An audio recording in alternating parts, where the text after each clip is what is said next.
Have you guys noticed that throughout the series, Tanjiro's scar has changed shape countless times, increasing his power tenfold along with gifting him godlike abilities? If you have, then leave a like, because today we're going to explain how this one birthmark changed the course of Demon Slayer forever. Now, to understand why this happened, we must first go over how Tanjiro's scar has progressed from the beginning of the series up to this point. This scar then changes shape for the very first time after the final selection exam due to his face being slammed into the ground by the hand demon, thus transforming Tanjiro's scar from this to this. However, the question on whether this mark was simply just a scar went out the window, because during the Entertainment District arc, in the midst of battle, Tanjiro's scar changed shape to that of a flame. Coincidentally, Tanjiro had not long adopted the Hinekami Kagura as his new breathing style. It was as though this technique had activated something latent inside of Tanjiro. As with the power of the sun breathing technique, his scar becomes even bigger, radiating a blood red color. Using this new power, Tanjiro is able to defeat an upper moon demon,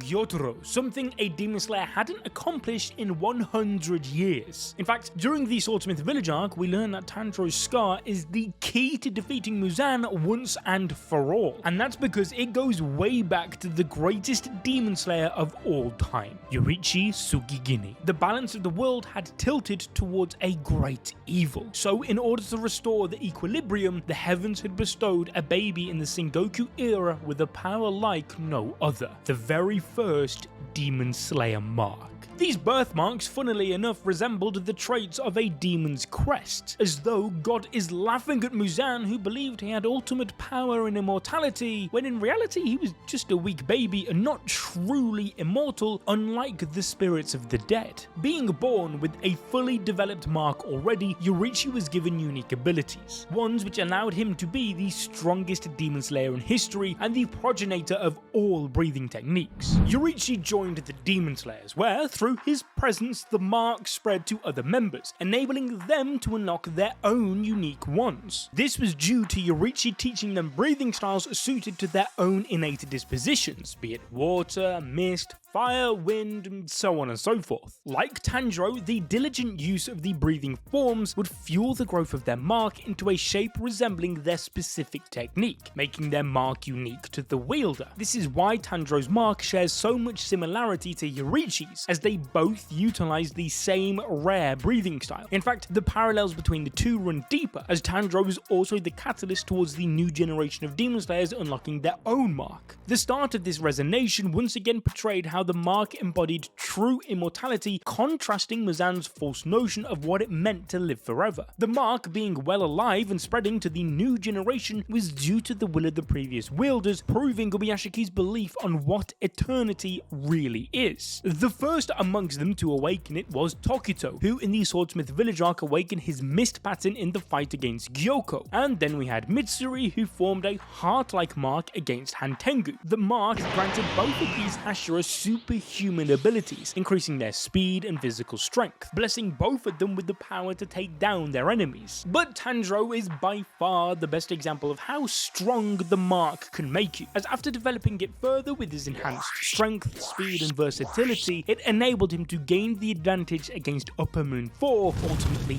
killing him. Imagine a newbie, who isn't even a Hashira, has barely mastered his breathing technique, no sensei to teach him the new style he's using, and yet he's the only Demon Slayer to kill not one, but two upper rank demons. That's why he's the GOAT! The GOAT!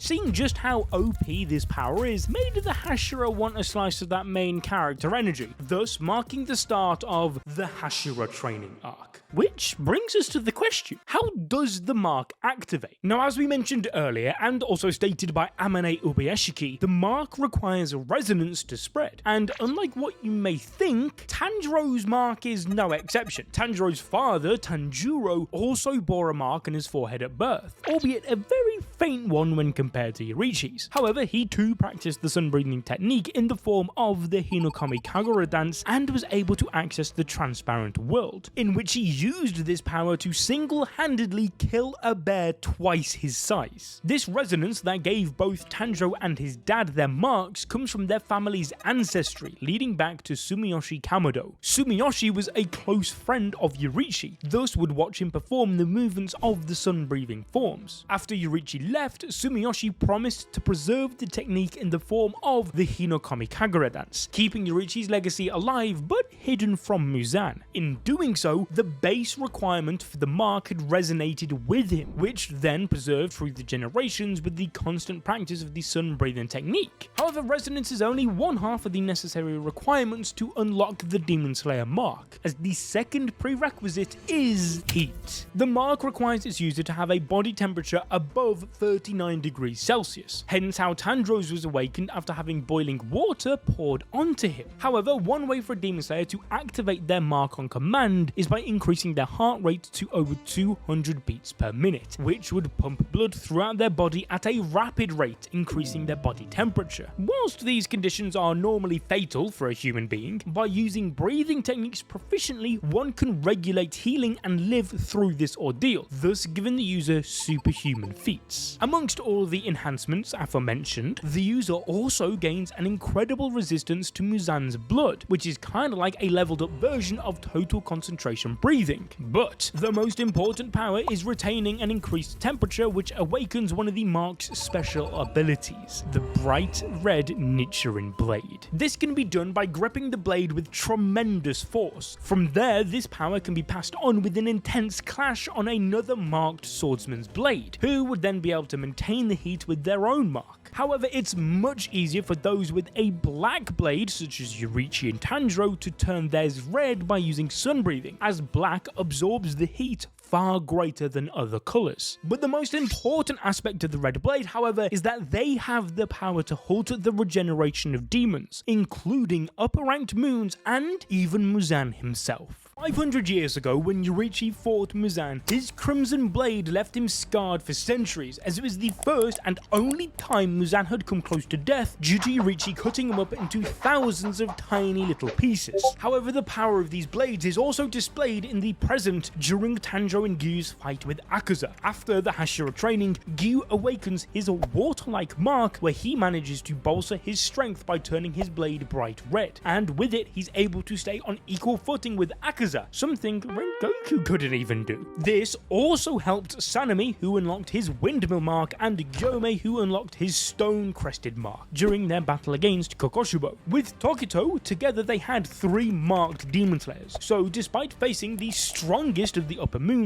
the Hashiras are able to persevere and take several injuries without dying. Once they manage to channel their marked power and brighten their weapons into the red Nichiren blade, the Hashira, with Genya's help, are finally able to kill Kokoshubo. However, amongst all the broken abilities the mark gives, the most important and strongest power of all is to see your mum naked.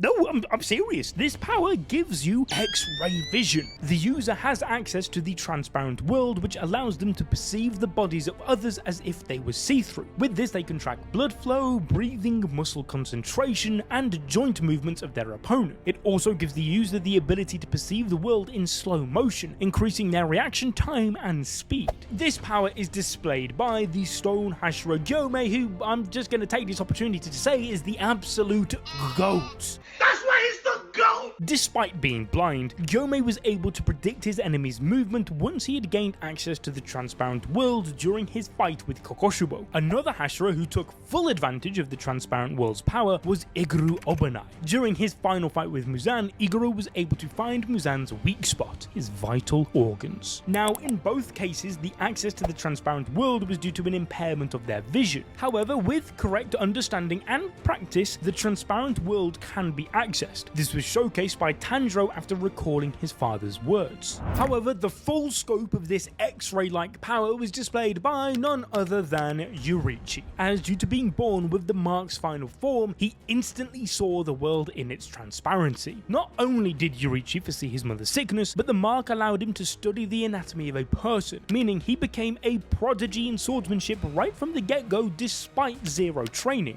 With this, at an early age, Yoriichi had already begun creating the perfect breathing technique that eventually resulted in sun breathing. And only because he had access to the transparent world, Yoriichi was able to peer into Muzan's anatomy, discovering his 7 hearts and 5 brains. Due to them constantly moving about, Yoriichi on the spot formulated 12 concise actions that resulted in the secret 13th form of sun breathing that Tanjiro eventually unlocked. This is the repetitive action of each of the 12 forms performed consecutively. If not for the mark, none of the Hashira nor Yoriichi would have had a chance against Muzan. However, there are consequences for using such a power. A deadly curse, in fact. Those who awaken it will die by the age of 25. Not how this was supposed to go! These were the words spoken by Kokoshibo. Even those that awaken it after turning 25, like Gyome, are still destined to die early. One reason why the user experiences such a premature death could be that the increased power of the mark takes a heavy toll on a Demon Slayer's body, decreasing their overall lifespan. Seeing how Yoriichi was the only instance of someone being born with a perfect mark and blessed by God, his body was already made to withstand the effects. Regardless, there is no way to gain back the forfeited lifespan once the mark is activated. That is, unless you turn to the dark side. Yoriichi's brother Kokoshibo awakened the mark after training with his sibling. Whilst his mark highly resembles his brother's, he is still affected by the curse. Because he was so desperate to become the strongest and couldn't bear the thought of dying so young, he became a demon to gain immortality and escape the curse of the Demon Slayer mark. And though not confirmed, due to this curse, it's believed that even Tanjiro had died at the age of 25. Or did he? Tanjiro's father seemed to have lived past this curse, and yes, though he was born with the mark, it was still passed on to him through resonance. Gyome, who died due to his battle with Muzan, would have been killed by the curse if he had lived through the night, yet he believed due to Yoriichi being an exception, there would have been a way around it. Also, the notion of if there was a curse in the first place could have been due to common correlation and misunderstanding that was passed down through history. And remember, correlation does not mean causation, so yeah. Tanjiro lived till 50, smashed a canal, and then had himself some nice little babies. If you want to learn more about how Tanjiro inherited Yoriichi's blade and turned it red, then check out this video on your screen right now.